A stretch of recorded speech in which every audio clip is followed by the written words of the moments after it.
신약성경 에베소서 1장 7절에서 10절 말씀.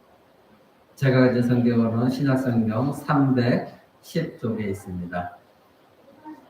다 찾으신 줄 알고 제가 여러분 앞에 봉독해 드리겠습니다. 우리가 그리스도 안에서 그의 은혜의 풍성함을 따라 그의 피로 말미암아 구속 곧 제사함을 받았으니 이는 그가 모든 지혜와 총명으로 우리에게 넘치게 하사 그 뜻의 비밀을 우리에게 알리셨으니 곧 그 기쁘심을 따라 그리스도 안에서 때가 찬 경륜을 위하여 예정하신 것이니 하늘에 있는 것이나 땅에 있는 것이 다 그리스도 안에서 통일되게 하려 하심이라. 아멘. 이제 하나님 말씀을 오늘 듣고자 합니다. 계속해서 에베소서 강의를 우리가 여러분 듣고 계신데 오늘은 10번째 시간으로 말씀의 소제목은 하나님의 구속의 은혜의 비밀입니다. 하나님은 우리의 모든 백성들의 복의 근원이십니다. 그래서 우리는 원래 하나님의 복을 누리기에 우리는 무익한 종들이었지만 이제 하나님이 우리에게 택하신 백성으로서 삼아 주셨기 때문에 영생의 복을 얻게 합당한 자들이 아니었으나 영생의 복을 얻도록 하셨습니다. 그리스도 안에서 하늘에 속한 모든 신령한 복을 주셨다. 이미 여러분들이 그런 말씀을 들었습니다. 그러나 우리에게 하나님은 모든 영적을 주시면서 우리의 이름이 이 땅에 커지게 할 때에 그리스도인이라는 이름이 커지게 할 때에 그것에는 반드시 하나님이 영광 받으시기를 원하시는 분명한 뜻이 있는 것입니다.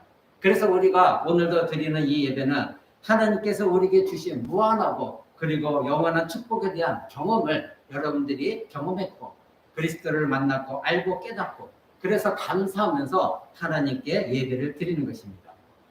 우리 인간은 태어나면서도 모두가 죄인입니다. 성경은 그렇게 분명히 말하고 있습니다. 하나님의 저주를 받기에 합당한 자들입니다. 그런데 저주를 받아야 할 우리가 지금 하나님의 오히려 축복을 받는 자리로 옮겨졌는데 이 모든 것들은 우리의 어떤 행위가 아니라 하나님의 전적인 은혜에 의한 것이라는 것입니다. 그런데 왜 하나님은 이와 같이 죄인인데 우리를 축복하셨는가? 우리에게 주신 하나님의 축복은 무엇 때문에 우리를 축복하셨느냐 이겁니다. 우리가 한 것도 없고 잘한 것도 없고 그저 하나님 앞에 죄 지은 것밖에 없는데 왜 하나님은 우리에게 그러면 축복을 해 주셨는가? 무슨 이유인가? 그 답은 여러분들이 너무나 잘 알고 있고 너무나 당연한 것이죠. 바로 하나님의 은혜 때문입니다. 하나님의 은혜인 것입니다. 하나님의 무한한 은혜로 인해서 우리가 복을 받은 것입니다. 우리는 지난 며칠 동안에 이 에베소서 1장 1절부터 알아보았습니다. 창세전에 저와 여러분은 선택을 받았습니다. 하나님의 자녀가 되었습니다. 점없고 흠이 없는 자들이 되었습니다. 그리고 하늘에 있는 모든 신령한 복을 누리게 되어졌습니다. 하나님은 더 이상 우리의 죄를 보시지 아니하시고 이제는 예수 그리스도 십자가를 통하여 우리를 도와주시기 때문에 우리를 하나님의 자녀로 받아주신 것입니다. 그래서 1장 6절에 그의 사랑하신 자 안에서 이렇게 말하고 있는 거죠. 그의 사랑하시는 자 누구입니까? 그리스도 안에서 우리에게 거저주시는 바. 그래서 은혜의 영광을 참여하게 하는 것이다. 그러니 우리는 날마다 하나님이 우리에게 주신 그 은혜의 영광을 하나님께 돌려드려야 되는 존재입니다. 우리는 하늘의 복을 받을 능력도 하늘의 복을 받을 자격도 없었던 그런 존재들이었습니다. 그런데 우리에게 아무 조건 없이 우리에게 구원의 복을 주셨습니다. 이것이 은혜입니다. 은혜라는 것은 내가 무언가를 해서 얻은 것이 아니라 나는 아무것도 한 것이 없음에도 불구하고 하나님께서 일방적으로 주시는 것, 우리에게 대가를 바라지 아니하시고 일방적으로 주시는 것, 그것이 은혜인 것입니다. 그러니 오늘 사도 바울 선생은 지난주에 우리가 본 것처럼 하나님의 은혜의 영광을 찬미하게 하고자, 그러니까 우리가 해야 될 것은 은혜를 받았으니 받은 자로서 하나님의 영광을 찬미해야 되는 것입니다. 우리가 지난 시간까지 과거에 우리가 어떤 존재였느냐 그것이었죠. 바로 하나님 우리를 선택하셨다. 그리고 우리에게 하나님의 자녀가 되게 하셨다. 다 이루어졌습니다. 그런데 이제 오늘 우리가 보고 있는 것은 구속입니다. 하나님의 구속인데 이 구속은 현재적으로 계속해서 살아있는 데가 우리에게 현재적으로 주시는 복입니다. 우리는 구속의 은혜를 받고 있습니다. 그러니까 오늘 읽었던 1장 7절부터 10절은 현재 우리가 계속해서 구속을 입은 상태를 말하고 있는 것이죠. 근데 이 모든 것이 어디에서? 그리스도 안에서 다 이루어졌다는 것입니다. 그러니까 우리는 그리스도 안에 있을 때에 하나님의 구속의 효과는 계속해서 지속되는 거죠. 어떤 사람은 그런 질문을 합니다. 내가 이런 죄를 범했는데 혹시 하나님이 나를 구속을 취소하는 거 아니십니까? 아닙니다. 우리는 누구나 죄를 짓습니다. 그런데 하나님의 그 구속의 은혜는 한번 우리에게 부어주신 구속의 은혜는 영원한 것입니다. 그래서 우리에게는 하나님의 구속의 은혜 안에 있는 것입니다. 그래서 이 하나님의 구속의 은혜의 이 복이 세상의 어떤 복보다도 더 값지고 귀하다는 것, 이것을 경험하고 알고 있는 자들이 그리스도인입니다. 그러니까 세상에 있는 어떤 복에 대해서 그것을 추구하기보다는 내가 가진 이 구속의 복이 얼마나 감사하고 얼마나 귀한 것인가, 이것을 알기에 세상을 탐하지 않는 것입니다. 이러한 바로 하나님의 축복은 하나님의 구속의 계획의 성취인 것입니다. 하나님이 다 계획하셨고 하나님이 이루셨고 하나님이 성취하시는 것입니다. 그래서 우리를 선택하셨고 우리를 구속하신 것입니다. 즉 우리는 한 것이 아무것도 없다는 것이죠. 이 땅에는 많은 종교가 있습니다. 근데 여러분 그 종교들을 하나하나 다 보십시오. 바로 인간들이 자기들이 신들을 만들어서 그 만든 신에다가 열심히 아부를 합니다. 어떻게 하면 이 신의 마음을 잘 달리어서 이 신에게 많은 것을 제물을 바쳐서 이 신에게 많은 헌금을 해서 그리고 이 신의 마음을 달래다가 내가 어떤 행위를 함으로 말미암아 이 내가 만든 이 신곡을 얻으려고 하는 것, 이것이 종교입니다. 그래서 인간에게는 누구나 다 종교성이 있는 것입니다. 그런데 이 신은 인간들이 스스로 만들어 놓고 그 신의 비율을 아주 맞추려고 애를 쓰는 것이죠. 그래서 그 신으로부터 자기가 평안을 얻으려고 합니다. 여러분, 그러나 우리 기독교는 무엇입니까? 분명히 하나님과 나의 관계는 가해자와 피해자의 관계입니다. 우리는 가해자요, 하나님은 피해자이십니다.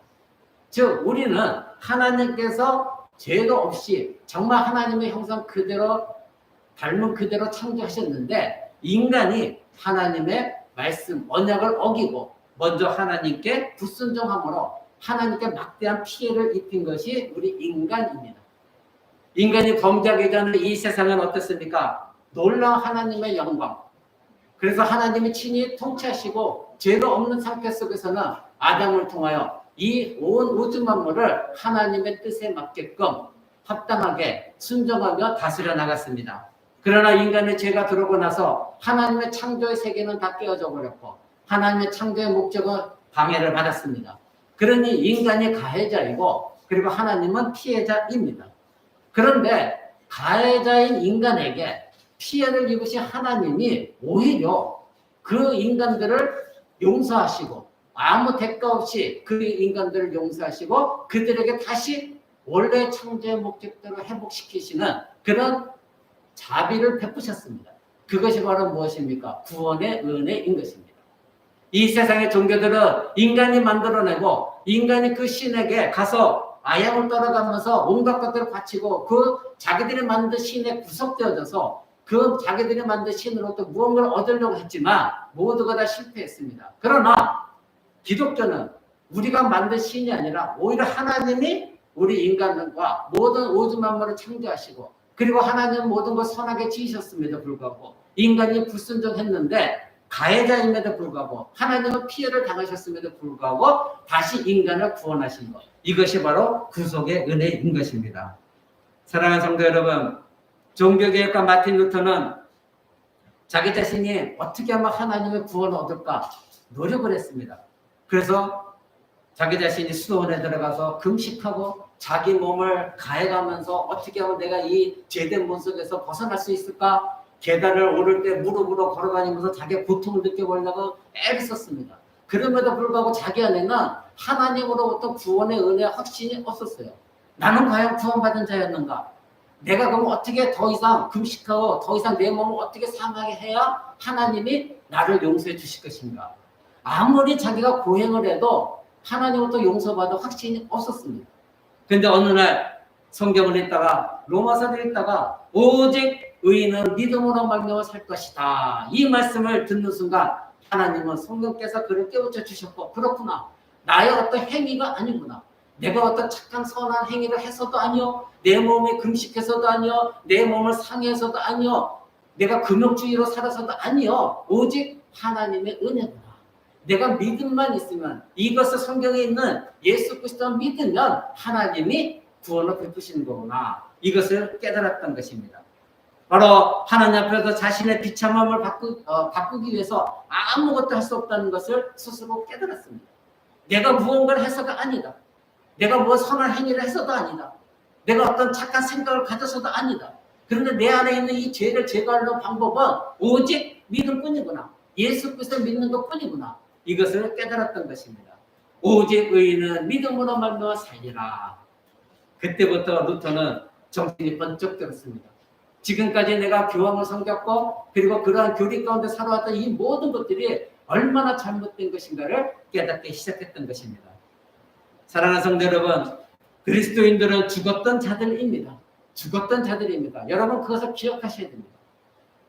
오늘날 이 세상은 서로가 다 네가 최고다, 너가 잘났다, 너는 이 세상에 가장 귀한 존재다, 이런 말을 듣고 자라는 세대들입니다. 지금도 자녀들에게 가르치고 있습니다. 그러나 성경은 우리는 모두가 죄로 말미암아 죽었던 존재다 이렇게 말하고 있습니다.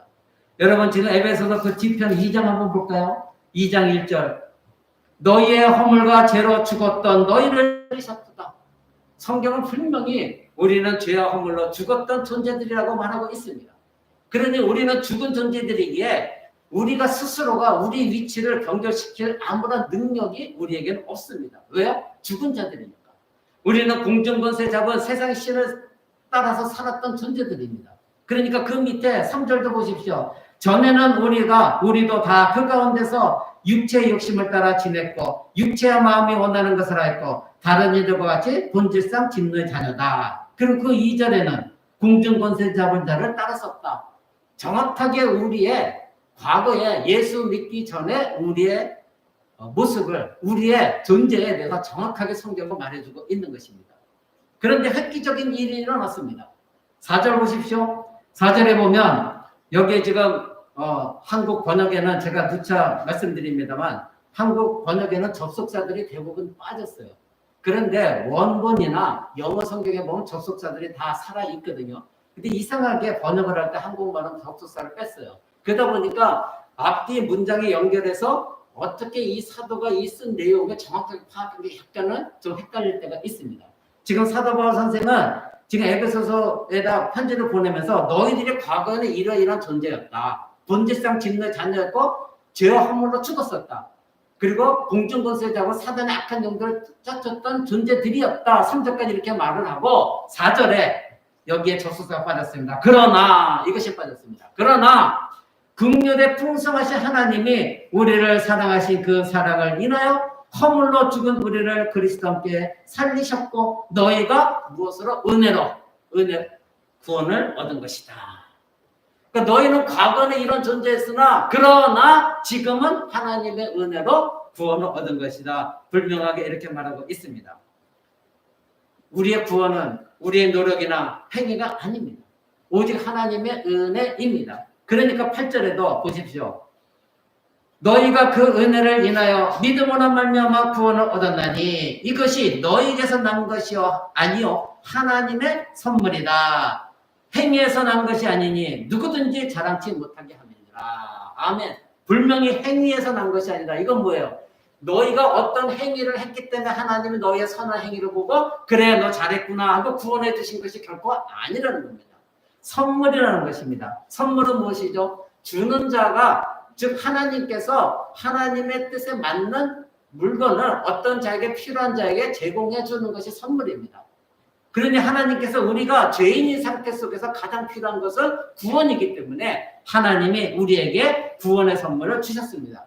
그러니 그 다음에 사도가 쓴 것이 무엇입니까? 누구든지 자랑치 못하게 하렵니다. 그러니까 자기 믿음을 자랑하는 것은 바보입니다. 바보. 오늘날 조국교회에도 그런 사람들이 많이 있죠. 나는 몇십 년을 믿었고 나는 뭐 어떤 은사를 받았고. 여러분, 그 자랑하는 거 아무도 자랑하지 말라는 것입니다. 왜요? 설사 자기가 그것을 받았다 할지라도 그것은 하나님이 주신 것이지 내가 잘나서 주신 것이 아니에요. 내가 그리스도인이 된 것은 내가 어떤 착한 행위를 사가 아니라 죄인이었음을 불구하고 하나님은 나에게 특별하게 은혜로 일방적으로 부어주신 것입니다. 저와 여러분이 노력으로 구원을 얻었습니까? 아닙니다. 하나님의 은혜입니다. 그러므로 구원은 내 것에서 나온 것이 아니라 바로 하나님이 주신 선물입니다. 그래서 9절에 그렇게 말한 겁니다. 행위에서 난 것이 아니니 누구든지 자랑치 못하게 하려 함이라. 하나님은 우리를 창세전에 내가 어떤 행위를 하기 전에 이 땅에 태어나기 전부터 나를 택하셨습니다. 그리고 나를 구속하셨습니다. 우리는 그래서 거듭난 사람이 되어졌습니다. 이제는 하나님을 기쁘시게 하는 능력을 갖게 되었습니다. 그전에는 우리는 하나님을 기쁘시게 하는 것 생각조차도 하지 않았던 사람들입니다. 우리는 하나님의 은혜를 얻기 전에는 우리의 힘으로, 우리의 편에서 그 무언가로 하나님을 기쁘시게 해드릴 일 생각도 없었고 계획도 없었고 능력도 없었고 의지도 없었습니다. 그럴 힘도 없었습니다. 그러나 이제는 구속의 은혜를 경험했고 깨달았고 그래서 내가 구원받은 거 확신을 갖고 있으니 나에게 주신 그 은혜의 영광을 참여할 수가 있게 되어진 것입니다. 구원은 사람의 일이 아니라 하나님의 일입니다. 구원은 알마니안 주의자들처럼 내가 노력해서 믿었고 노력해서 선한 행위를 했더니 하나님이 그걸 보시고 나를 구원해 주셨다. 이거는 알마니안 주의자들의 주장입니다. 그것은 비성경적입니다. 이것은 캐톨릭이나 알마니안 주의자, 기독교 안에 있는 알마니안 주의자들이 성경을 오독한 것입니다. 그러니 캐톨릭 신자들을 보십시오. 그들은 얼마나 선한 행위를 많이 합니까? 그죠? 그리고 자신의 부모님들이 돌아가셨으면 그들은 아직 연옥에 있으니까 너희가 착한 행위를 하면 헌금을 많이 하면 그리고 교회를 잘 섬기면 하나님의 너희들의 그 행위를 보시고 너희 부모님도 천국에 가게 해준다. 이런 거짓말을 하고 있는 것이 캐톨릭인 것입니다. 그러나 성경은 그렇게 말하고 있지 않습니다. 우리의 선한 행위냐 아니냐 그것에 따라 구원받는 것이 아니라 바로 하나님의 은혜라는 것입니다. 사랑하는 성도 여러분, 오늘 우리가 에베소 1장 7절에 우리가 그리스도 안에서 그의 은혜의 풍성함을 따라 그의 피로 말미암아 구속 곧 제사함을 받았으니 이렇게 말하고 있습니다. 우리는 하나님으로부터 구원을 받았습니다. 우리가 쟁취한 것이 결코 아닙니다. 바로 우리는 하나님으로부터 구속 곧 제사함을 받았다. 성경은 말하고 있습니다. 하나님은 우리에게 제사함을 주셨습니다. 우리가 잘나서도 아닙니다. 노력해서도 아닙니다. 오직 은혜로 말미암아 제사함을 받았습니다. 그래서 은혜의 영광을 참여하라 이렇게 계속해서 사도는 말하고 있는 것입니다. 성경은 인간의 대표성을 잘 말해주고 있습니다. 왜 우리가 그럼 이런 은혜를 받았는가? 우리는 과거에 죄를 지었다고 하는데 나는 태어나기 전부터 죄성을 가지고 태어났다고 하는데 왜 나는 그런 죄인이라고 취급받아야 되는가? 내가 도대체 태어나기 전부터 뭘 잘못했다는 것인가? 그러나 성경은 우리에게 그 문제에 대해서 분명히 말해주고 있습니다. 바로 인간의 대표성입니다. 이 세상의 인간의 대표는 첫 번째 인간인 아담, 그리고 둘째 아담인 예수 그리스도이신 것입니다. 그러기에 아담이 하나님 앞에 불순종하고 죄를 범했을 때 그 아담이 죄를 범했을 때 그 당시에 우리 모두는 아담 안에 있었다. 성경은 그렇게 말합니다. 그리고 우리가 죄를 범하지 않았지만 아담 안에 있었기 때문에 아담의 지은 죄가 우리가 지은 죄라고 성경은 말하고 있고 예수 그리스도가 십자가에 죽으셨을 때에 우리는 죽지 않았지만 우리가 예수 그리스도 안에 있기 때문에 예수님이 우리를 대표해서 죽으셨으니 예수님의 그 죽음을 우리의 죽음으로 하나님 간주하시는 것, 이것이 성경의 증언인 것입니다. 우리 다 같이 로마서 5장 한번 볼까요? 그 앞에 로마서 5장 17절입니다.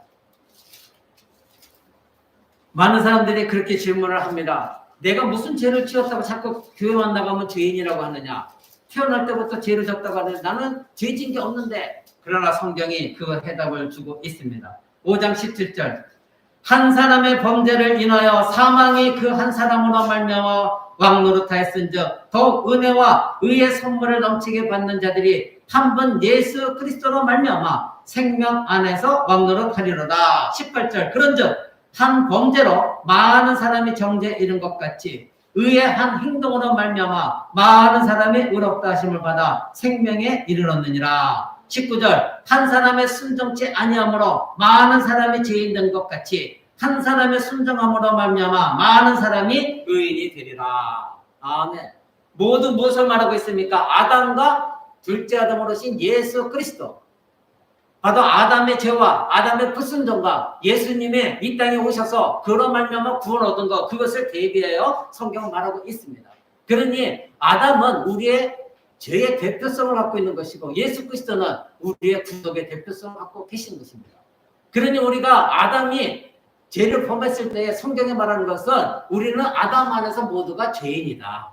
그리고 예수 그리스도 십자가 죽으셨을 때는 우리는 모두가 죄인이었으나 예수 그리스도 안에서 죽었기 때문에 그리스도가 죽음이 우리의 죽음으로 하나님이 받아주신 것이다. 이렇게 성경은 말하고 있는 것입니다. 한 사람이 인류 전체에 미칠 수 있는 영향이 얼마나 큰지를 성경은 말하고 있습니다.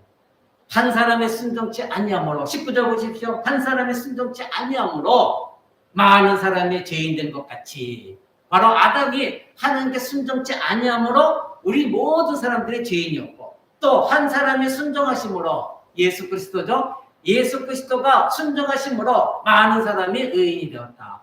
예수님의 순종은 무엇이었습니까? 십자가 죽음이었습니다. 그 십자가 죽음으로 말미암아 아담 안에서 불의한 존재들이 의인이 되었다. 이렇게 말하고 있습니다. 여러분 이 말씀만 봐도 구원은 하나님의 전적인 은혜입니다. 내가 무엇을 행한 것도 아니요 내가 무슨 선한 행위를 한 것도 아니요 전적으로 아무 대가도 지불하지 않았음에도 하나님이 나에게 주신 은혜인 것입니다. 우리들의 그 어떤 합당한 노력도 하나님은 요구하지 않으셨습니다. 심판에 있어서 아무것도 우리에게 요구하지 않으셨습니다. 그래서 사도 베드로 선생은 그렇게 말합니다. 너희가 구원 얻은 것은 은이나 금이나 이와 같이 이 세상에 없어질 것으로 너희가 구원 얻은 것이 아니라 오직 무엇이다? 점없는 어린 양 같은 예수 그리스도 피로 너희가 그 보배로운 피로 구원을 얻은 것이다. 이렇게 말하고 있습니다. 여기서 금이나 은이나 없어질 것을 무엇을 말합니까? 이 땅의 물질을 너희가 교회에 들여서 이 땅에서 너희가 금이나 은처럼 귀한 행동을 해서 그것이 아니라는 것입니다. 오직 예수 그리스도의 십자가 피로 우리가 구원을 얻었다는 것입니다. 그렇다면 여러분 그리스도의 이 죽음과 그 피는 누구에게 지불되었습니까? 예수 그리스도 피, 예수 그리스도 죽음은 누구에게 지불이 되어졌습니까? 하나님 아버지이십니다. 하나님은 우리의 죄값으로 그리스도의 죽음, 그리스도의 피를 요구하셨습니다. 우리의 죽음이 아닙니다. 우리의 피가 아닙니다. 저와 여러분의 피는 아무 소용이 없습니다. 저와 여러분은 몇십 번 죽을 수 있어서 죽는다 할지라도 하나님은 그것을 기뻐하지 않으십니다. 오직 죄가 없으신 우리 주 예수 그리스도 피, 그것만을 하나님이 원하셨습니다. 바로 이 속죄의 수단을 택하신 분은 저와 여러분이 아니라 누가 택하셨습니까? 하나님이 택하셨습니다. 하나님이 우리를 속죄하는 방법, 수단을 오직 하나님이 정하시고 자기 아들 예수 그리스도를 보내셔서 그 일을 행하게 하신 것입니다. 인간의 죄에 대한 심판자는 누구입니까? 저와 여러분입니까? 우리는 이 땅에서 서로가 서로를 심판합니다. 서로가 서로를 판단합니다. 가정에서도 아내는 남편을, 남편은 아내를, 또 자녀는 또 부모님께 반항하며 나에게 왜 이렇게 했느냐 저렇게 했느냐 자라갈수록 반항합니다. 서로가 심판합니다. 서로가 판단자가 되어져 있습니다. 그런데 모든 심판자의 집행자는 누구이십니까? 심판의 집행자는 오직 하나님이 되셔야 됩니다. 우리의 죄의 심판도 하나님이십니다. 여러분의 가정 가운데 서로가 갈등이 있지만 거기 오직 심판자는 하나님이 되셔야 그 가정이 하나님의 안에서 화평을 이룰 수가 있습니다. 그런데 우리의 이 죄성은 서로가 내가 심판자, 내가 심판의 집행자가 되려고 하니 서로가 갈등입니다. 그런데 모든 심판은 하나님이 하십니다. 그러니 우리 그리스도인들은 성화의 과정을 통하여 내가 죽어지면서 하나님께 그 심판을 맡겨드리는 거, 이것이 신자의 삶이 되어져야 그 가정이 화평케 되어지고 그 교회도 하나님과 한목을 계속해서 성도 간에 이루어져가며 하나님의 영광을 드러낼 수가 있는 것입니다. 그런데 우리는 이것을 참지 못하는 것입니다. 모두가 심판자가 되려고 합니다. 하나님만이 심판자이십니다. 지옥에서 영혼과 몸을 모두 파괴하실 수 있는 분도 하나님 한 분뿐입니다. 택하신 백성들의 속죄와 수단을 정하신 분도 하나님이십니다. 그리고 그 속죄를 위해서 대리인을 내세우신 분도 하나님이시고 그 대리인이 누구입니까? 우리 주 예수 그리스도입니다. 바로 예수 그리스도를 우리 대신에 십자가에 못 박아 죽게 하시는 것, 이 모든 계획은 하나님의 구원의 계획이었고 우리는 여기에 대해서 아무것도 한 것이 하나도 없습니다. 우리는 하나님의 계획에도 우리는 동참한 적이 없습니다. 내가 죽은 것도 아닙니다. 오직 하나님이 스스로 계획을 세우셨고 그리고 은혜로 우리를 구원받게 하신 것입니다. 그래서 우리는 저주받은 자리에서 용서받은 자리로 옮겨지셨습니다. 우리는 저주받아 마땅한 존재였고 하나님의 심판을 받아 마땅한 존재였지만 하나님은 우리를 저주하지 아니하시고 우리를 심판하지 아니하시고 오직 그 아들 예수 그리스도를 저주하시고 심판하셨습니다. 이것이 우리에게는 은혜인 것입니다. 사랑하는 성도 여러분, 우리는 모두가 율법의 저주에서 피할 수가 없는 사람들입니다. 그런데 우리가 받아야 될 그 저주를 예수 그리스도께서 친히 나무에 달려 그 모든 저주를 감당하셨습니다. 그래서 우리는 바로 그 율법의 저주로부터 우리는 자유함을 얻게 되어진 것입니다. 성경은 우리는 죄의 노예라고 말하고 있습니다. 저와 여러분 누구나 다 죄의 종로로 됐던 사람들입니다. 그래서 예수님도 말씀하시기를 죄를 범하는 자마다 죄의 종이다, 죄의 노예다 이렇게 말하고 있습니다. 오늘 여러분 이 예배당에 나오기 전까지 여러분들은 죄를 범했습니다. 저도 죄를 범했습니다. 행위의 죄가 됐든 마음의 죄가 됐든 우리는 언제나 죄의 종로 타고 있는 존재입니다. 그럼에도 불구하고 우리가 하나님의 자녀라 일컬음을 받고 이 자리에 예배 가운데 나온 것은 길이 있기 때문에 하나님이 열어주셨기 때문에 그 길이 무엇입니까? 영원한 우리의 구속주이신 우리 주 예수 그리스도 그분이 뿌려놓으신 십자가의 피의 길, 그래서 우리는 그 핏길을 따라서 예수님이 열어놓으신 그 길을 따라 담대하게 오늘도 예배 가운데 나와서 하나님의 말씀을 듣고 예배하고 하나님의 복을 누리고 있는 자들인 것입니다. 그러니 우리는 저주받아 마땅한 존재였습니다. 우리는 죄의 종이었습니다. 인간은 누구나 다 죄의 종입니다. 그래서 하나님을 기쁘게 해드릴 아무런 능력도 없고 조건이 없는 존재들입니다. 오직 하나님만이 스스로 만족하시고 그래서 하나님만이 어떻게 하면 이 죄를 속죄를 이룰 수 있는가 계획하시고 실행하실 분은 하나님밖에 없는 것입니다. 우리가 하나님의 백성이 된 것은 오직 하나님의 이러한 행하신 일 때문입니다. 이것을 우리는 은혜라고 말합니다. 그런데 누구에게 그 일을 행하셨습니까? 오직 하나님이 자기 백성 되게 한 사람들을 택하셨어요. 이미 우리는 에베소서 1장에 몇 주 전에 여러분 봤죠? 창세전에 그리스도 안에서 우리를 택하셨다. 하나님의 택하심이에요. 아무것도 한 것이 없음에도 불구하고 이미 여러분들 하나님의 거룩한 백성이 되고자 택하심을 입었어요. 이것이 얼마나 귀한 은혜입니까? 그래서 예수님도 요한복음 17장에 그렇게 말씀하셨습니다. 얼마 전에 여러분과 함께 읽었던 말씀입니다. 요한복음 17장 6절. 제가 이 요한복음 17장 굉장히 중요하다고 말씀드렸죠. 예수님이 대제사장적인 기도, 이것이 요한복음 17장입니다. 17장 6절에 그렇게 말씀하셨습니다. 세상 중에서 내게 주신 사람들에게 내가 아버지의 이름을 나타냈나이다. 저희는 아버지의 것이었는데 내게 주셨고 저희는 아버지의 말씀을 지켰습니다. 세상 중에서 예수 그리스도께 주신 자들이 있습니다. 근데 그 사람들은 누구입니까? 내가 아버지의 이름을 나타낸 자들입니다. 즉 택하심을 받은 자들은 하나님 아버지의 이름을 반드시 복음을 듣고 깨닫게 되어 있습니다. 근데 저희는 원래가 누구의 것이었다고요? 원래가 하나님 아버지의 것이었습니다. 여러분 이것이 얼마나 은혜입니까? 얼마나 감사입니까? 우리는 비록 이 땅에 태어나서 예수 그리스도를 믿기 전에는 죄의 종이었지만 그러나 원래가 누구의 것이었다고요? 하나님 아버지의 것이었습니다. 그런데 이 땅에 태어나서 복음으로 말미암아 우리를 그리스도 앞으로 이끄셔서 예수 그리스도께 주셨습니다. 그래서 우리에게 구원의 은혜를 받게 하신 것입니다. 저와 여러분은 지금 누구의 것입니까? 사도 바울 선생도 그렇게 말했죠. 사나 죽으나 나는 그리스도의 것이로다. 여러분 그런 고백으로 살아가고 있습니까? 만약에 여러분들이 그러한 믿음과 고백으로 살아간다면 여러분 가정 안에는 갈등이 없을 것입니다. 나의 주권자는 누구이기 때문에? 오직 예수 그리스도.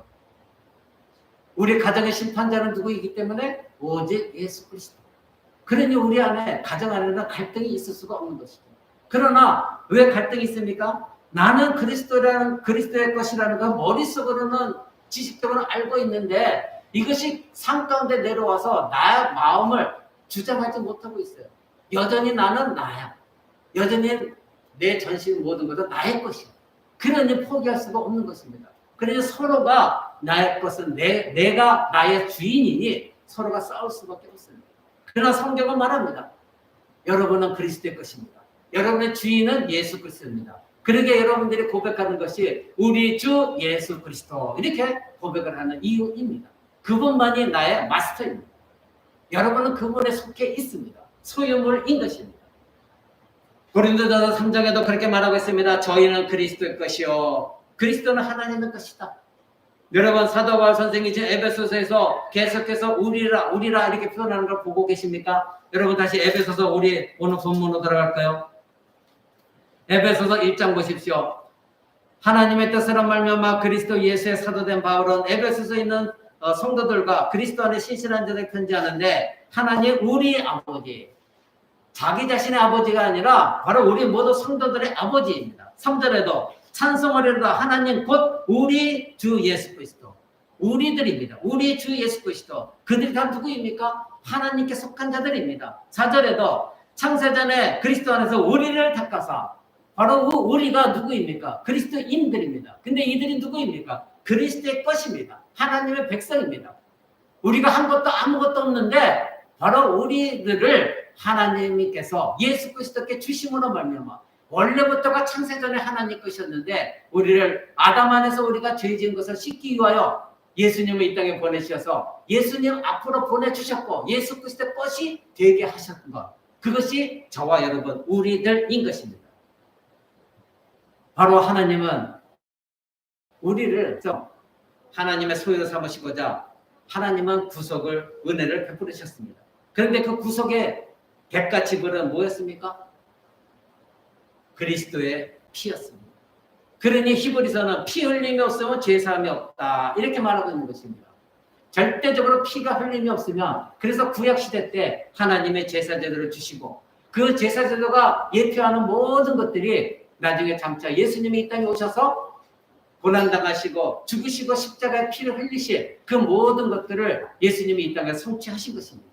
바로 구약의 제사에 많은 제물들이 죽어진 모든 것들이 예수님은 이 땅에 오셔서 한 번에 그 모든 것을 성취하셨습니다. 그러기에 피 흘림이 없으면 죄사함은 있을 수가 없는 것입니다. 사랑하는 성도 여러분, 저와 여러분은 그래서 구속의 은혜 때문에 결코 앞으로는 정죄함을 당하지 않습니다. 저와 여러분 그리스도 안에 있습니다. 저와 여러분은 하나님의 구속의 은혜로 말미암아 그리스도에 속한 자로서 이제는 결코 정죄함을 당하지 않습니다. 그런 조건이 있습니다. 어느 때? 그리스도 안에 있는 자. 로마서 8장 1절 한번 보겠습니다. 유명한 말씀입니다. 로마서 8장 1절. 그러므로 이제 그리스도 예수 안에 있는 자에게는 결코 정죄함이 없느니라. 결코 절대 정죄함, 너는 지옥에 떨어진다, 너는 멸망당할 것이다, 이런 것이 없다는 것입니다. 왜요? 그리스도 안에 있기 때문에.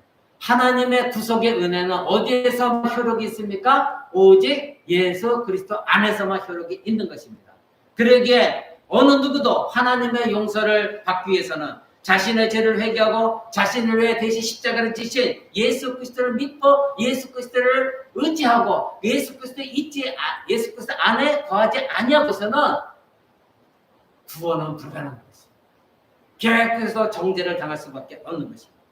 이것이 바로 하나님이 우리가 아무것도 한 것이 없음에도 불구하고 우리에게 창세전부터 계획을 세우셔서 실행하시고 우리에게 구속의 은혜를 주신 하나님의 방법입니다.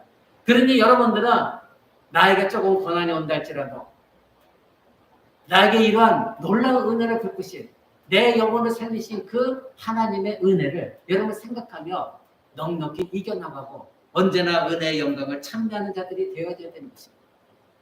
이제 두 번째 봅니다. 그것은 바로 비밀입니다. 하나님의 구속의 은혜의 비밀인 것입니다. 이 비밀을 알려면 하나님이 어떻게 해서 우리를 구속하셨는가 이 복음의 비밀을 알려면 우리는 하나님의 우리에게 지혜와 총명을 주셔야만 가능한 것입니다.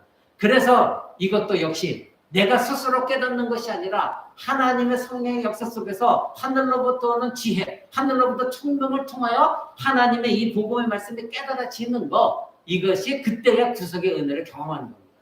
그러니 이것도 내 자신의 지식에 의해서가 아니라 내가 잘나서가 아니라 하나님께서 그 비밀을 알도록 우리의 마음의 눈을 열어주셔야만 가능한 것입니다. 이 구원에 관한 계시는 하나님의 창세전부터 비밀에 속한 것입니다. 바로 하나님께서 이러한 지혜를 주셔야만 우리는 그것을 알고 그래서 그 비밀이 무엇인가를 과거에 우리가 구원받은 비밀을 이미 알았습니다. 근데 오늘은 계속해서 8절부터 10절까지는 그럼 미래는 어떤 일이 일어나는가 이것도 우리에게 알려주고 계십니다. 우리 다시 에베소서로 돌아갈까요? 에베소 1장 8절 10절입니다. 지금까지 1장 7절에 대해서 말씀드렸지만 8절부터 10절 이는 그가 모든 지혜와 청명으로 우리에게 넘치게 하사 누가요? 하나님께서 우리에게 지혜와 청명을 넘치게 주셨기 때문에 비밀을 아는 거예요. 9절 그 뜻의 비밀을 우리에게 알리셨으니 아멘. 여러분 여기서 여러분 무릎을 탁 치면서 감동해야 됩니다. 아 이런 구원의 비밀 하나님의 숨겨진 비밀을 하나님께서 우리에게 지혜와 청명을 주셔서 하나님의 뜻이 드러난 이 비밀을 우리에게 알려주셨구나. 이것이 정말 택함을 받은 자들이구나. 그러니까 아무나 예수를 믿는 것이 아니에요.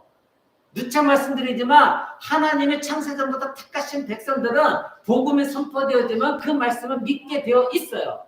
바로 하나님이 그 뜻의 비밀을 알려주시고자 지혜를 주시고 총명, 즉 분별력, 깨달음을 주시기 때문에 그 사람은 예수를 믿게 되어 있다는 것입니다. 그래서 그 뜻의 비밀을 우리에게 알리셨으니 곧 기쁘신 뜻을 따라 그리스도 안에서 때가 찬 경륜을 놓여 예정한 것이다. 그러면서 10절에 하늘에 있는 것이나 땅에 있는 것이 다 그리스도 안에서 통일되게 하려 하십니다. 이것이 미래입니다.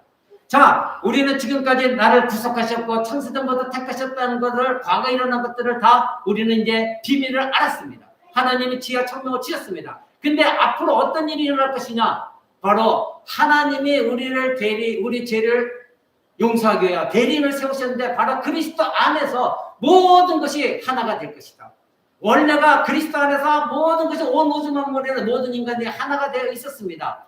하나님의 뜻 가운데 있었습니다. 근데 파괴되었습니다. 그래서 예수님을 다시 보내셨습니다. 이제는 그 하나님의 구속의 비밀이 무엇이냐? 그리스도 안에서 예수님이 다시 오셨을 때 그리스도 안에서 이제는 원래대로 하나님의 창조의 목적대로 회복되어질 것이다. 이것을 미래에 대해서 우리에게 비밀을 알려주고 계십니다. 사랑하는 성도 여러분, 이것은 비밀이었습니다. 왜 비밀일까요? 믿지 않는 자들은 이 말씀 믿습니까? 안 믿습니다. 받아들이지 않습니다. 그런 일이 어디 있어? 말도 안 되는 얘기야. 창조론 예수님이 다시 살아났다고? 야야 그런 말을 어떻게 믿어? 그들에게는 비밀입니다. 그들에게는 도무지 이해가 안 됩니다. 도무지 깨닫을 수 없습니다. 왜요? 하나님의 택한 백성들이 아니기 때문에 그들에게 하나님의 지혜와 청명을 주신 일이 없기 때문에. 근데 저와 여러분들은 믿습니다. 왜요? 하나님의 창세전에 택한 백성들이고 하나님의 신령한 복을 받은 자들이기 때문에 예수 그리스도를 믿도록 지혜와 청명령을 주셨기 때문에 아 이것이 하나님의 구원의 비밀이구나. 우리는 믿게 되어진 것입니다. 그러나 믿지 않는 자들에게 세상 사람들에게는 이것은 신비요 비밀이에요. 믿을 수가 없는 거예요. 그들의 마음의 눈이 열리기 전에는 하나님께서 깨닫게 하시기 전에 도저히 믿을 수가 없는 일이에요. 근데 우리는 믿었어요. 바로 이것이 하나님의 구원의 은혜의 비밀인 것입니다. 사랑하는 성도 여러분, 죄의 용서는 선포된 복음의 진리를 깨달은 사람에게만 이루어집니다. 선포된 복음을 알지 못하고 깨닫지 못하면 믿을 수가 없어요. 그 믿지 못하면 어떻게 해요? 자기의 죄를 용서받을 수가 없어요. 그럼 용서받을 수 없으면 마지막은 뭐예요? 파멸입니다. 그 영혼은 지옥이에요. 멸망당하는 것뿐입니다. 그래서 그 복음의 비밀을 하나님께서 깨닫게 하시고자 성령을 보내셔서 우리에게 그 복음의 비밀을 들을 때에 놀라운 성령의 강력한 역사 속에서 아 그렇구나 내가 죄인이었구나 그것을 알고 예수 그리스도 앞으로 나가는 것 이것이 우리에게 복된 일인 것입니다. 이것을 행하신 분이 누구십니까? 바로 하나님이 그렇게 행하셨습니다. 사랑하는 성도 여러분, 그래서 하나님은 지속적으로 복음을 선포케 하시고 지속적으로 교회에서 하나님의 말씀을 가르치게 하시고 그 말씀을 깨닫게 하셔서 아직도 깨닫지 못한 자들에게 기회를 주셔서 그들이 깨닫고 회심하도록 하나님께 돌아오도록 하나님은 교회에 목회자를 세워주신 것입니다. 여러분 에베소서 그 뒤에 3장 8절 한번 보겠습니다. 에베소서 3장 8절 사도 바울서 이렇게 말합니다. 3장 8절 모두 성도 중에서 지극히 작은 자보다 더 작은 나에게 굉장히 겸손하죠? 오늘날 목회자들은 어느 정도 이름이 있다고 하는 사람들 얼마나 교만합니까? 그런데 이 대사도는 모든 지극히 작은 자보다 더 작은 자다. 자기 스스로 이렇게 철저히 낮췄습니다. 이런 사람이 진정으로 예수 그리스도를 만난 사람들이죠. 그러면서 하는 말이 무엇입니까? 모든 지극히 작은 자보다 더 작은 나에게 이 은혜를 주신 것은 측량할 수 없는 그리스도의 풍성을 이방인에게 전하게 하시려고. 이건 뭐예요? 복음의 진리의 말씀을 전하게 하시려고. 9절 영원 전부터 만물을 창조하신 하나님 속에 감추었던 무엇? 비밀의 경륜. 경륜은 무엇입니까? 하나님의 구원을 이루어 나가시는 하나님의 뜻을 성취해가는 것이죠. 그 구원의 비밀, 비밀의 경륜이 어떤 것을 드러내게 하려 합니다. 누구를 통해서? 사도 바울 선생을 통하여. 무엇을 통해서? 말씀을 통해서. 복음의 진리를 통해서 가르침을 통해서 하나님의 구원하시려는 이 비밀, 이 구원의 계획의 비밀은 무엇인가? 이것을 이방인에게 가르치려고 자기를 택하셨다는 것입니다. 10절 이는 이제 교회로 말미암아 하늘에서 정사와 권세들에게 하나님의 각종 지혜를 알게 하려 하심이니 자 교회에게 하나님의 뜻, 하나님의 비밀, 하늘에 있는 모든 내용들을 알게 하시고자 하나님은 그래서 사람들을 세우셨습니다. 그들이 누구입니까? 여러분 4장 그 뒤에 4장의 11절 보십시오. 10절부터 읽어볼까요? 10절 뒤에 이는 만물을 충만하게 하려 하심이라. 11절 그가 혹은 사도로 선지자로 복음 전하는 자로 목사와 교사로 주셨다. 그래서 어떻게? 성도를 온전케 하고 봉사의 일을 하게 하고 그래서 그리스도 몸을 세우려 합니다. 그리스도의 몸이 무엇입니까? 교회입니다. 그러니 지금 사도 바울 선생이 에베소 4장에 말하고 있는 사도, 선지자, 복음 전도자, 목사, 교사 여기서 목사와 교사라고 하는데 이것은 하나입니다.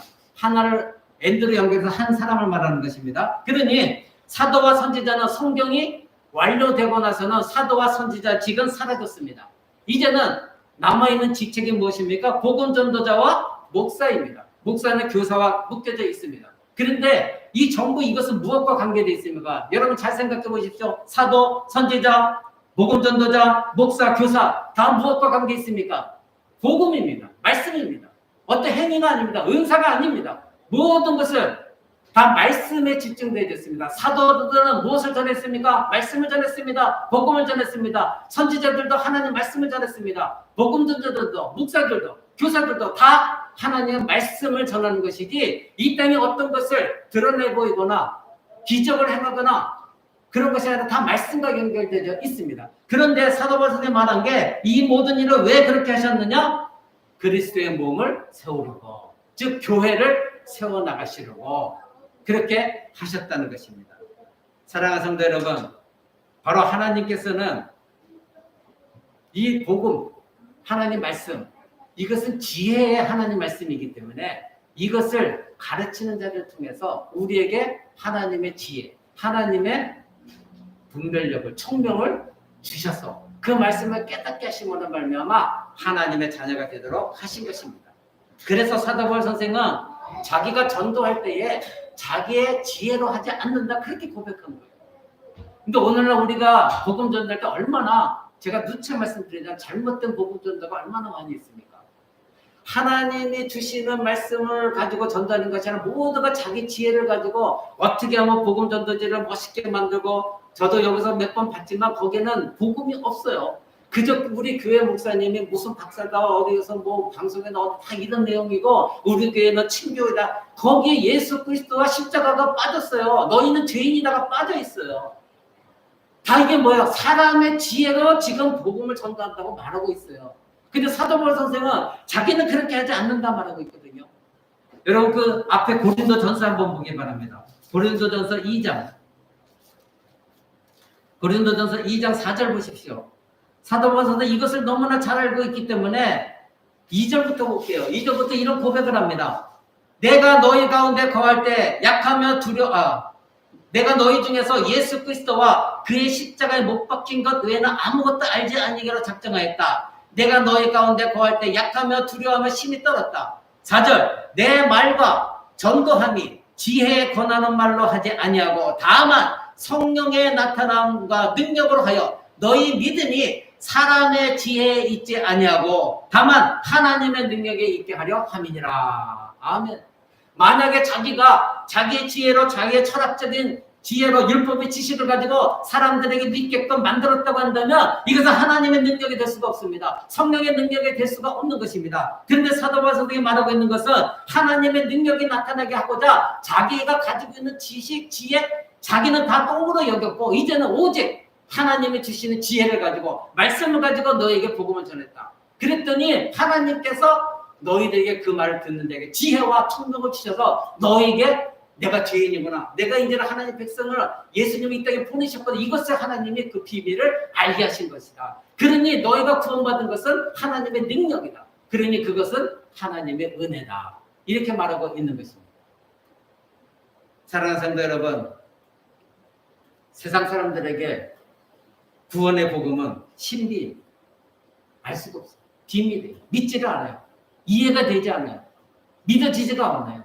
도무지 이거는 있을 수 없는 일이에요. 근데 저와 여러분은 복음을 듣고 오늘도 이 말씀 들으면서 여러분 믿어지고 있어요.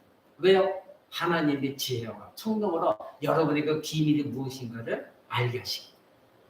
이것이 하나님의 은혜인 겁니다. 이것이 우리는 하나님의 우리에게 주신 특권인 것입니다.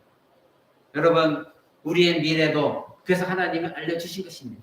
아까 에베소서 1장 9절 다시 돌아갈까요? 본문으로 에베소서 1장 9절에 10절에 우리의 미래 어떻게 구원의 성취가 완성되어지느냐 그의 뜻의 비밀을 우리에게 알리셨으니 곧 그 기쁘심을 따라 그리스도 안에서 때가 찬 경륜을 위하여 예정하신 것이니 하늘에 있는 것이나 땅에 있는 것이 다 그리스도 안에서 통일되게 하랍니다. 앞으로 일어날 이 비밀도 하나님은 우리에게 알려주셨습니다. 우리는 이제 하나님의 비밀을 맡은 자입니다. 그래서 고린도전서 4장 1절에 너희가 그리스도인이다. 그렇다면 너희는 그리스도 일꾼이요 뭐다? 하나님의 비밀을 맡은 자다. 여러분 잠깐 그 앞에 다시 가볼까요? 오늘 많이 여기저기 보고 있습니다. 고린도전서 4장 1절 여러분 이 말씀을 마음에 오늘 새기고 가시기 바랍니다. 사람이 마땅히 우리를 그리스도의 일꾼이요 하나님의 비밀을 맡은 자로 여길지니라. 하나님의 비밀이 여러분에 맡겨졌습니다. 하나님은 여러분에게 지혜와 청명을 성령을 통해서 깨닫게 하셨고 하나님의 놀라운 구원의 비밀을 다 알려주셨습니다. 미래의 일도 다 알려주셨습니다. 그러니 여러분은 누구입니까? 여러분은 그리스도의 일꾼이요 그리고 하나님의 비밀을 맡은 자입니다. 그러니 비밀을 아직도 하나님의 그 비밀을 깨닫지 못하는 자들에게 여러분 그 비밀을 알려줘야 될 인물을 갖고 있는 자들인 것입니다. 사랑하는 성도 여러분 그 비밀을 여러분 주변 가족들부터 아직도 불신하고 있는 자들에게 그 비밀을 알려주시기 바랍니다. 그렇다면 하나님은 우리에게 왜 이 미래에 대한 비밀까지도 알려주셨습니까? 첫 번째는 하나님의 아들을 사랑하라고 그리고 하나님의 영광을 돌리라고 우리에게 이 비밀을 알려주셨습니다. 이건 당연한 것이죠. 두 번째는 바로 이것이 중요합니다. 우리에게 소망을 주시기. 장차 어떤 일이 벌어질까? 그리스도 안에서 다시 원래의 창조의 목적대로 그리스도 안에서 모든 것이 통일되어지고 하나가 되어지고 화목되어지는데 그 소망이 있는 자들은 오늘 내가 지금 힘들고 어렵다 할지라도 그 하나님 나라의 소망 장차 이루어질 완성되어질 구원의 완성되어질 그 나라를 바라보는 소망 이것을 붙들고 살아가는 것이 신자입니다. 그래서 우리에게 이 미래의 비밀을 알려주신 것입니다. 여러분 이것이 또한 우리에게 은혜인 것입니다. 종말이라는 것은 구원의 완성을 말하는 것입니다. 지금은 종말의 시대입니다. 예수님이 오시고 나서 지금 종말로 치닫고 있습니다. 종말이 아니라 얼마 전에도 이단들이 나서 예수님 곧 오신다 말했지만 그러나 그들은 모두가 거짓입니다. 지금 예수님 오시고 난부터는 모두가 종말이에요. 언제 예수님 오실지 몰라요. 지금은 우리가 종말을 어딘가 향하고 있는데 지금 자체가 종말입니다. 그런데 이것이 언제 완성되느냐? 아직 완성되지 않았는데 바로 예수님이 오실 때 그 종말은 완성되어집니다. 거기서 바로 구원이 완성되어지는 것입니다. 바로 그리스도 안에서 모든 것이 하나가 되어지고 이제는 하나님이 창조하신 목적대로 원래대로 다 돌아가게 되어 있습니다. 우리 주 예수 그리스도는 보이지 않는 하나님의 형상이신, 그렇죠? 그래서 그 예수 그리스도를 아는 것, 이것은 보이지 않는 하나님을 만나지 못한 사람은 예수 그리스도를 도무지 알 수가 없어요. 믿을 수가 없어요. 왜? 내가 보지 못했는데. 오늘 사람들은 경험되어야만 믿고 내 손으로 만져져야만 믿고 내 눈에 보여져야만 믿고 이것이 오늘날 사람들이에요. 그런데 하나님도 안 보이시고 예수님도 안 보이신데 어떻게 보이겠습니까? 어떻게 믿을 수가 있겠습니까? 그들은 도저히 믿을 수가 없습니다. 예수 그리스도는 하나님의 보이지 않는 형상이신데 그 예수 그리스도를 어떻게 믿을 수가 있습니까? 비밀입니다. 그러나 저와 여러분처럼 택하신 자들, 그들에게는 하나님의 지혜와 총명을 주셔서 우리는 깨닫고 그 예수 그리스도를 지금도 보지 못하지만 사랑하는 너다. 베드로 사도가 말한 것처럼 우리는 그 예수 그리스도를 본 적도 없지만 그러나 믿고 사랑하는 너다. 이것이 신자인 것입니다. 왜? 그 비밀을 알고 있기 때문에. 그래서 사도 바울 선생은 우리가 이제 몇 주 뒤에 알아보겠지만 에베소 1장 17절부터 그런 기도를 합니다. 이 사도의 기도가 참 저는 여러분을 위해서 이 말씀 가지고 기도할 때도 있습니다. 17절부터 사도 바울 선생의 기도를 한번 보십시오. 1장 17절. 우리 주 예수 그리스도의 하나님 영광의 아버지께서 지혜와 계시의 영을 너희에게 주사 하나님을 알게 하시고 너희 마음은 너를 밝히사 그의 부르심의 소망이 무엇이고 성도 안에서 그 기업의 영광의 풍성이 무엇이고 그의 힘의 강력으로 역사심을 따라 믿는 우리에게 베푸신 능력의 지극히 크심이 어떤 것을 너희로 알게 하시기를 구하노라. 아멘. 지금 사도 바울 선생이 교회를 위해서 우리를 위해서 기도하시는 것이 무엇입니까? 다른 건 아닙니다. 무엇입니까? 너희에게 하나님께서 그리스도 하나님께서 영광의 아버지께서 너희에게 지혜와 계시의 영을 주사. 즉 하나님의 말씀을 깨달을 수 있는 이 계시는 비밀인데 이것을 하나님을 알게 하십니다. 너희가 하나님을 알기를 원한다. 근데 스스로는 알 수 없다. 비밀이다. 그런데 하나님 무엇을 주셔야 된다? 바로 지혜와 계시의 영. 바로 성령의 역사 속에서 지혜와 총명을 주셔야만이 하나님을 알 수가 있다. 그러니 계속해서 하나님을 알아가기를 나는 구한다. 두 번째 18절에 너희의 마음의 눈을 밝히시기를 원한다. 너의 마음의 눈은 지금 죄로 말미암아 깜빡해서 닫혀져 있다. 근데 이 마음의 눈이 이제 성령에 있어서 눈이 열려지면 무엇을 할 수 있느냐? 첫 번째, 하나님의 부르심의 소망이 무엇인가? 왜 나를 부르셨는가? 왜 나를 택하셨는가? 이것을 분명히 알게 되어진다. 그리고 성도 안에서 그 기업의 영광의 풍성이 무엇인가? 하나님은 우리에게 주실 하늘의 유산의 영광이 무엇인가를 너희가 알기를 원한다. 세 번째로는 하나님의 능력입니다. 근데 그 능력이 어떤 능력이라고 말하고 있습니까? 바로 20절에 보니까 그리스도 안에서 역사하사 죽은 자들 가운데 다시 살리시고 하늘의 자기 우편에 앉히신 이 능력, 이것을 너희가 알기를 원한다는 겁니다. 사랑하는 성도 여러분, 사도 바울 선생은 이와 같이 하나님을 알기를 원했어요. 하나님께서 성령에 충만한 지혜를 주셔서 하늘의 비밀, 왜 하나님이 나를 부르셨고 왜 하나님이 하늘에 놀라운 그 유산을 주신 그 영광이 과연 무엇이고 그리고 하나님의 능력이 얼마나 큰지를 너희가 지금 모르고 있는데 그것을 하나님은 알기로 왔는다. 근데 그 하나님 능력이 뭐다? 죽은 자도 살리시는 하나님이시다. 십자가에 죽으신 그 예수 그리스도, 하나님 직접 저주하신 예수 그리스도를 이제는 하나님의 보좌 우편에 가장 영광스러운 자리에 앉으신 분이 하나님이시다. 이 능력을 너희가 아느냐? 이것을 알기를 내가 원한다.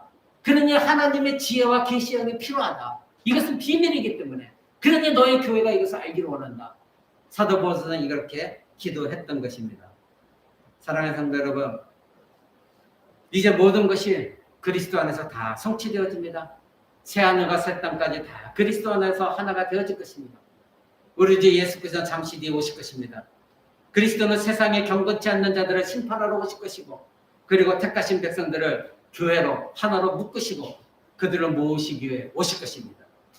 심판은 한동안 이 땅을 채울 것이고 비참할 것입니다. 그러나 저와 여러분들은 두려움이 없는 것은 우리는 그리스도 안에서 하나가 되어서 하나님 보좌 앞에서 우리는 찬양하며 영광을 돌리는 그날이 되어질 것입니다. 하나님의 이 구원의 계획이 바로 아담이 잃어버린 하나님의 형상, 그것을 회복하는 것, 저와 여러분은 완전히 회복되어지는 것, 그것이 구원의 완성입니다. 하나님과 깨어진 관계는 더 이상 없을 것입니다. 지금은 간혹가다 예수를 믿었다 할지라도 하나님과 관계가 깨어져서 시험에 빠지고 우리는 죄에 빠질 때도 있지만, 그러나 그날이 오게 되었지만 다시는 죄가 없고 죄를 지을 능력도 없는 그런 인간들이 되어질 것입니다. 바로 상처는 하나님의 창조하신 이 세계에 우리는 죄로 말미암아 상처를 냈습니다. 그런데 이제는 완전히 회복되어서 이제는 주님이 원하시는 그 나라, 그 땅에서 날마다 하나님을 찬양하는 그날이 오게 될 것입니다. 이것은 비밀입니다. 저와 여러분, 오직 하나님 택하신 자들만이 알고 믿는 비밀인 것입니다. 하나님의 이러한 구원의 은혜에 저와 여러분 보탤 것은 아무것도 없습니다. 지금까지 보탠 것도 없습니다. 모든 것이 하나님의 창세전에 세우신 계획이었고 하나님이 실행에 가셨고 우리의 도움이나 우리의 노력을 원치 않으셨습니다. 이러한 구속의 비밀을 아는 것은 우리 자신이 잘나서가 아니라 오직 하나님이 주신 지혜, 성령의 역사 가운데 이것을 깨달은 저와 여러분들 이것입니다. 미래에 관한 것도 깨달은 것도 하나님의 은혜입니다. 그래서 오늘 제목대로 하나님의 구속하신 이 은혜, 이것을 아는 자들은 바로 그 하나님의 구속의 은혜 비밀도 알게 되어지고 장차 어떻게 일어날 미래의 비밀까지도 알게 되어지는 것, 이것이 저와 여러분의 특권인 것입니다. 사랑하는 성도 여러분, 우리가 이 땅 가운데 살아갈 때에 많은 고난과 힘들고 어려움, 갈등 속에 다 있습니다. 그럴 때마다 우리들의 소망, 그것은 무엇입니까? 하나님이 나에게 알려주신 이 구원의 비밀, 나만, 즉 하나님 안에, 그리스도 안에 있는 자들, 나를 택하셔서 알려주신 이 구원의 비밀의 은혜, 이것을 우리가 깊이 깨닫고 하나님께 감사하면서 견뎌나가는 것, 이것이 신자들입니다. 그래서 이제는 이런 비밀을 맡은 자로서 가정에 가서 믿지 않는 남편들, 믿지 않는 아내, 믿지 않는 부모, 믿지 않는 이웃들에게 이 비밀을 담대하게 전해줄 수 있는 저와 여러분 되시기를 주 예수 그리스도 이름으로 축원드립니다. 우리 같이 한번 기도합니다. 오늘 들은 말씀을 기억하시면서